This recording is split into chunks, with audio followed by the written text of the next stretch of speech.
Hello बच्चों, चलिए प्रश्न देखते हैं। आनुवंशिक अभियांत्रिकी संभव हो पाई क्योंकि रेस्ट्रिक्शन एंडोन्यूक्लियस द्वारा हम डीएनए को विशिष्ट स्थलों से काट सकते हैं। विषाणु द्वारा प्राप्त शुद्ध रेस्ट्रिक्शन एंडोन्यूक्लियस का उपयोग बैक्टीरिया में किया जा सकता है। बैक्टीरिया में होने वाली पारक्रमण प्रक्रिया को अच्छी तरह से समझा जा चुका है। हम इलेक्ट्रॉन माइक्रोस्कोप द्वारा डीएनए को देख सकते हैं। ये यहाँ पर लिखा है इलेक्ट्रॉन, ये क्या लिखा है, ये इलेक्ट्रॉन माइक्रोस्कोप लिखा है। आइए जान लेते हैं यहाँ पे हमारे प्रश्न की मुख्य अवधारणा। हमारे प्रश्न की मुख्य अवधारणा यहाँ पर संबंधित है, हमें बताना है आनुवंशिक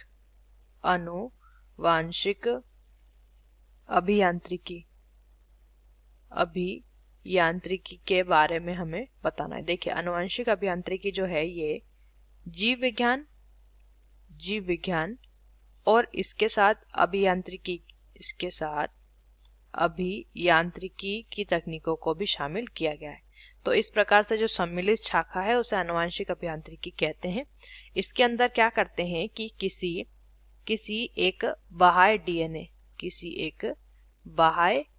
डीएनए को क्या कर सकते हैं, किसी जीव के डीएनए के साथ जोड़ सकते हैं और इस प्रकार से पुनर्योगज डीएनए बनाया जाता है। क्या बनाया जाता है? पुनर्योगज डीएनए का निर्माण किया जा सकता है। इस तरीके से हम डीएनए, एक ये जो बाह्य डीएनए है इसे लेंगे, फिर इसे विशिष्ट स्थल पर काटेंगे, फिर इसमें क्या करते हैं, इसे काटते हैं। ठीक से इसे लिख लेंगे।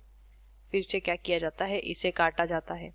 वहीं पर जीव के डीएनए को भी एक विशिष्ट स्थल पर काटा जाता है और इन दोनों को काटने के बाद इन्हें जोड़ दिया जाता है। तो इन्हें काटने के लिए रेस्ट्रिक्शन एंडोन्यूक्लियेज एंजाइम का प्रयोग किया जाता है।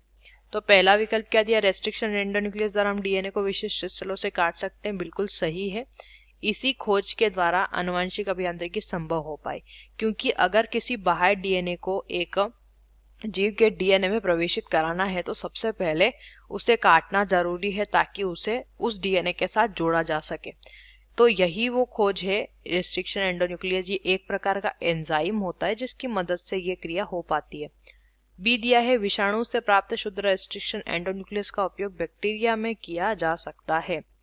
देखिए, ये जो है ये रेस्ट्रिक्शन एंडोन्यूक्लियस का उपयोग बैक्टीरिया में किया जा सकता है। केवल बैक्टीरिया में इसका प्रयोग नहीं कर सकते हैं, बाह्य डीएनए, जीव के डीएनए में भी इसका प्रयोग करते हैं। तो ये तो सही नहीं होगा। बैक्टीरिया में होने वाली पारक्रमण प्रक्रिया को अच्छी तरह से समझा जा चुका है। इस प्रक्रिया द्वारा जो है आनुवंशिक अभियांत्रिकी में सहायता नहीं मिलती है। हम इलेक्ट्रॉन माइक्रोस्कोप द्वारा डीएनए को देख सकते हैं, तो ये तो डीएनए की संरचना समझने में हमें सहायता मिलेगी इसके द्वारा। ये तो सही नहीं होगा। तो हमारे प्रश्न का उत्तर है विकल्प ए। आशा करते हैं आपको इस प्रश्न का उत्तर समझ आया होगा। धन्यवाद।